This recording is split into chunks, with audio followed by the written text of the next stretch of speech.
On va peut-être s'arrêter sur quelques versets. Et je vais lire directement au verset 2, c'est un psaume de David. Je bénirai l'Éternel en tout temps. Amen. En tout temps, nous avons lu tout à l'heure un Thessalonicien qui dit exprimez votre reconnaissance en toutes circonstances. Amen. À travers les différents témoignages que nous avons entendus, c'est pas simplement quand tout va bien qu'on dit Seigneur, tu es bon, je te bénis. Mais c'est en tout temps. Amen. Dieu nous replace directement dans le contexte. Je bénirai l'Éternel en tout temps. Sa louange sera toujours dans ma bouche, que mon âme se glorifie en l'Éternel. Que les malheureux écoutent et se réjouissent. Ce matin, nous entendons beaucoup de bonnes nouvelles. Amen. Et si quelqu'un peut-être traverse une difficulté ce matin et peut-être même malheureux, qu'il écoute et se réjouisse parce qu'une bonne nouvelle. Alléluia. Exaltez avec moi l'Éternel, célébrons tous son nom. J'ai cherché l'Éternel et il m'a répondu. Il m'a délivré de toutes mes frayeurs. Quand on tourne vers lui les regards, on est rayonnant de joie. Alléluia. Et le visage ne se couvre pas de honte. Quand un malheureux crie, l'Éternel entend et il le sauve de toutes ses détresses. Vous allez voir, plus on va lire ce chapitre, plus vous allez reconnaître le témoignage de Rita, du frère, de la sœur ici qui a été sauvée. Le verset que nous allons lire est le témoignage de la sœur tout à l'heure qui dit, au verset 8, l'ange de l'Éternel campe autour de ceux qui le craignent et il les arrache au danger. Alléluia. Vous savez, on a besoin de réalité, de réalisme. On a besoin de comprendre que Dieu est réel. Amen. Que Dieu agit vraiment dans nos vies, ce n'est pas simplement de la théologie, de la théorie. Ce n'est pas Dieu qui a inventé la théologie. On en a besoin. Amen. Mais Dieu est pratique. Il y a beaucoup de personnes qui disent je suis croyant mais je ne suis pas pratiquant. Mais Dieu est pratique, lui. Il veut que tu crois et que tu pratiques. Témoignage du frère. Alléluia. Vous savez, le Saint-Esprit parle à chacun de nous ce matin. Et il met tous les témoignages, tout ce que nous entendons en commun pour nous faire comprendre encore combien il est bon. Et ce matin, nous allons continuer à lire cela. Au verset 9, sentez et voyez combien l'Éternel est bon. Amen. Parfois, on sent souvent les problèmes. Ah, ça sent mauvais la situation. Ça sent pas bon. Tu vois les symptômes de ta maladie, ça sent pas bon. Tu entends, tu vois les notes de ton enfant, ça sent pas bon. On dit souvent ça sent pas bon. Commençons à dire ça sent bon parce que Dieu est fidèle. Je sens que l'Éternel va agir. Amen. Parce que la Bible dit dans le psaume, notamment dans le psaume 125, ceux qui moissonneront avec larmes récolteront avec des chants d'allégresse. Amen. Donc moi je sème dans la larme, je pleure dans le ministère, dans le ceci, cela. Mais je sens que Dieu est là. Donc ça sent bon. Amen. Quand tu fais la cuisine, quand tu commences à cuire, c'est difficile au début. En Afrique, ici c'est très facile de faire la cuisine avec les micro-ondes, les réchauds, tout. En Afrique, il faut d'abord faire brûler le charbon. Il faut d'abord. C'est difficile, ça prend du temps. Et puis tu commences à mettre le plat, l'eau commence à bouillir et ça commence à sentir bon. Tout n'est pas toujours rose dans notre environnement. Tout ce que tu entends, tout ce que tu vois n'est pas toujours quelque chose qui va t'encourager. Mais au-delà de tout ça, tu dis, je sens que Dieu est avec moi. Parce que Dieu est au contrôle. Alléluia. Amen. Et la Bible dit, heureux l'homme qui cherche en lui son refuge. Craignez l'Éternel, vous, c'est ça. Nous allons continuer. Car rien ne manque à ceux qui le craignent. Amen. Psaume 23, les enfants, les adultes savent. L'Éternel est mon berger. Je ne manquerai de rien. J'ai l'habitude de dire, chers frères et sœurs, que le bonheur, ce n'est pas de tout avoir, mais c'est de ne manquer de rien. Amen. Et aujourd'hui, nous sommes dans une société où on te dit, Tu manques de téléphone, tu manques d'internet, tu manques de ce budget-là pour aller au cinéma, tu manques de ça pour être heureux dans ton couple, tu manques de ça, tu manques. Tu ne peux pas complètement être heureux parce qu'il te manque ça, il te faut la dernière chaussure de Nike, il te faut le dernier iPhone, sinon tu n'es pas vraiment heureux. Tu manques. Mais la Bible dit que l'Éternel est mon berger, je ne manquerai de rien. Car rien ne manque à ceux qui le craignent. Amen. La société veut toujours, l'esprit de l'ennemi est de nous dire, tu manques de courage, tu manques d'amour, tu manques de foi, tu manques d'argent, tu manques d'intelligence, tu manques d'habitude. Quand tu commences à entendre le mot manque, dis-toi que c'est l'ennemi qui parle. Parce que la Bible dit que ceux qui craignent l'Éternel ne manquent de rien. Dieu nous a tout donné pour que notre mariage fonctionne bien et qu'on soit heureux. Dieu nous a tout donné pour que l'éducation des enfants se passe bien. Dieu nous a tout donné pour la guérison, pour les miracles. Amen. Jésus a dit à la croix que tout est accompli. Donc, si l'ennemi te dit il manque quelque chose, tu dis non, tout est accompli en Dieu. Je vais chercher alors auprès du Seigneur. Parce que c'est pour ça que la Bible dit au verset 9, heureux l'homme qui cherche en lui son refuge. La question qui se pose à nous à nouveau ce matin, c'est qui est mon refuge? Qui est ton refuge? Et ça appelle aussi beaucoup d'humilité. Amen. Parce qu'on nous enseigne aussi, paradoxalement, on nous dit tu manques. Mais on nous dit aussi d'un autre côté, tu es puissant, tu sais tout faire, tu dois tout faire par toi-même. L'homme fort, c'est le bon mari, c'est celui qui fait tout et qui sait tout faire. Le bon père de famille, il sait tout faire. Non, on fait toutes choses par la grâce de Dieu. On vient à l'humilité.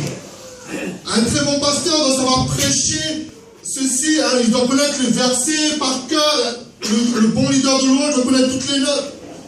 Non, on fait tout ça par la grâce de Dieu. Ça nous met une humilité de dire non, Seigneur, il y a beaucoup de choses que je ne sais pas faire. Mais pour que ton nom soit glorifié, fais ma grâce. Amen. Vous savez, juste une parenthèse effectivement de reconnaissance. Il y a quelques années, j'avais rencontré le pasteur Jean-François. Je lui posais une question parce que le Seigneur m'a appelé à faire le travail pastoral. Et puis, le Seigneur préparait une église pour moi. Et quand le Seigneur vous appelle, c'est jamais facile de dire non. Au début, quand on est jeune dans la foi, on est pressé, on a envie de servir Dieu. J'ai envie de prêcher, j'ai envie de témoigner. On est tout content, tout fou. Et puis tu grandis dans la foi, le Seigneur commence à mettre le fardeau dans ton cœur pour les âmes, pour les cœurs. Et là, tu commences à paniquer parce que tu dis oh, mais c'est pas si évident de prêcher. C'est pas si évident de partager parce que les gens ont vraiment besoin d'entendre la parole de Dieu. Quelle est la parole qui peut les aider à trouver la guérison, la délivrance? Et j'exposais un peu ça en gros au pasteur Jean-François qui me disait c'est le Seigneur qui met les ressources en toi. Si ce qui sort de toi vient du Seigneur, les gens suivront naturellement. Et ça m'a encouragé parce que c'est pas facile d'être pasteur.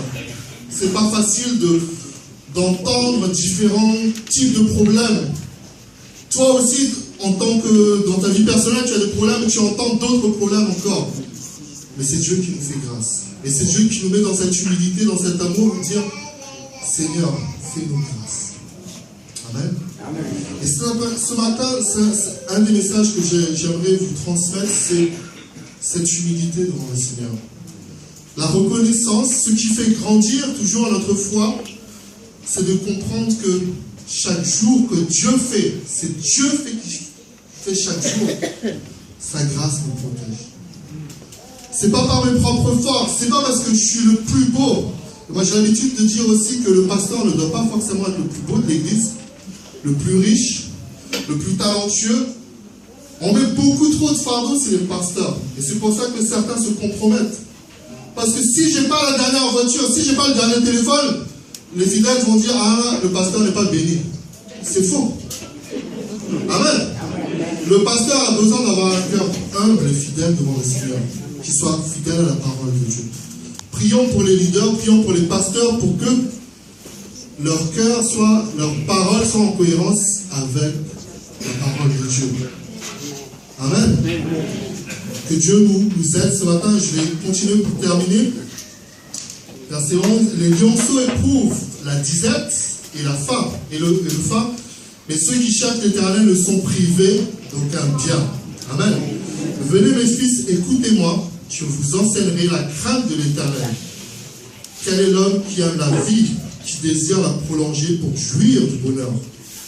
Préserve ta langue du mal et tes lèvres des paroles trompeuses. Je ne prêche pas longtemps ce matin, donc je laisse simplement ce verset dans nos cœurs.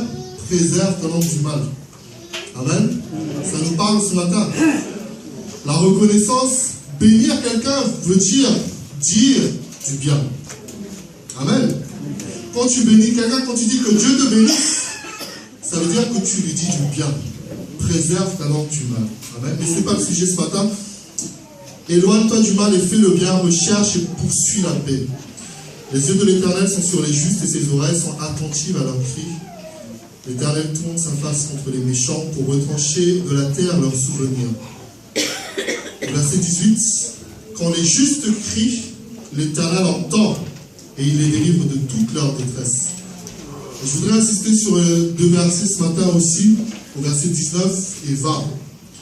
L'Éternel est près de ceux qui ont le cœur brisé et il sauve ceux qui ont l'esprit dans l'abattement. Le malheur atteint souvent le juste, mais l'Éternel en délivre toujours. Amen. L'Éternel est près de ceux qui ont le cœur brisé. Je voudrais terminer par ça, ce témoignage. Vous savez, les gens, c'est humain de vouloir voir des miracles, des guérisons, n'est-ce pas? Quand on voit un paralytique qui marche, qui se lève de sa chaise roulante, quand on voit un aveugle qui voit, quand on voit un sourd entendre, on est heureux. Amen.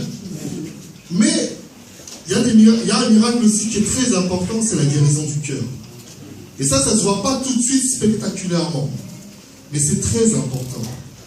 Vous savez, si on me coupe la main, je peux encore vivre. Si on me coupe l'oreille, je peux encore vivre, n'est-ce pas? Mais si on me coupe le cœur, je ne peux plus vivre. Le cœur, c'est la base de tout. C'est pour ça que la Bible dit dans Proverbes, chapitre 4, verset 23, garde ton cœur plus que toute autre chose, car de lui viennent les sources de la vie. Amen. Et beaucoup de personnes, à travers le témoignage de la sœur Mika et d'autres témoignages tout à l'heure, où il y a ce cœur brisé, ce cœur pris par la culpabilité, ce cœur pris par les déceptions. Parce que le monde est fait de publicité et de déception. Et ça brise son cœur. Ce monde parfois est fait d'amitié, de trahison. Ça brise ton cœur. Et le Seigneur veut dire encore ce matin, je suis près de ceux qui ont le cœur brisé et je les soutiens. Quand tu as le cœur brisé, tu n'as plus le courage d'avancer. Tu as peur d'être déçu à nouveau. Et c'est pour ça que beaucoup de personnes ne s'engagent plus. Et même dans l'église, ils se disent, le Seigneur a guéri mon cœur, mais je ne veux plus m'engager. C'est faux. Continue à prier pour que Dieu guérisse ton cœur. Parce que quand Dieu a guéri ton cœur, tu es pris à nouveau à t'engager parce que tu as l'espoir de la foi. Et beaucoup de personnes qui ont ce cœur, ce fardeau, Dieu veut délivrer ce matin. Amen. Vous savez, pour ma vie personnelle, comme tout le monde, peut-être comme beaucoup de personnes, je dirais, j'ai eu des déceptions amicales, j'ai eu des déceptions amoureuses. Et je suis arrivé à un certain point de ma vie où je ne croyais plus que je pouvais aimer quelqu'un, recevoir de l'amour. Je me disais, le mariage, je suis un romantique, ceux qui me connaissent, vous pouvez lire sur ma face de ouf, j'écris des poèmes et tout ça, je suis un romantique. Et j'aime l'amour, j'aime regarder le film d'amour, j'aimais ça vraiment.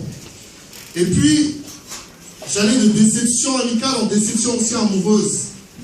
Et là, tu perds confiance. Tu dis, bon, je ne suis pas fait pour le mariage. Je ne suis pas fait pour être aimé et aimer quelqu'un. Et pourtant, je regarde les films, les séries, je dis, hey, moi aussi, je voudrais avoir cet amour-là. J'aimerais vivre ça. Mais la voix de l'ennemi me dit, ouais, mais c'est pas pour toi. Parce que tu es trop comme ça,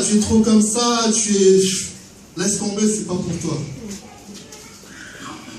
Et le Seigneur a continué on a beaucoup prié pour moi. J'ai beaucoup prié aussi. Et le Seigneur me rappelait tous ces versets-là qui nous prient des cœurs brisés. Vous savez, une des missions de Jésus, nous allons bientôt fêter Noël, et une des missions de Jésus est décrite dans Ésaïe 61 qui dit « Il est venu pour guérir ceux qui ont le cœur brisé. » Amen. C'est une des missions de Jésus. Donc j'ai dit « Seigneur, guéris mon cœur. Je veux avoir à nouveau la capacité d'aimer. » Parce qu'il y a même des gens qui veulent me fréquenter, etc. Je dis « Non, j'ai peur d'être déçu. J'ai peur à nouveau d'être blessé. Je préfère être tout seul. » Et peut-être que tu es dans ce cas ce matin où il y a une partie de ta vie, tu dis « Stop, je mets un mur.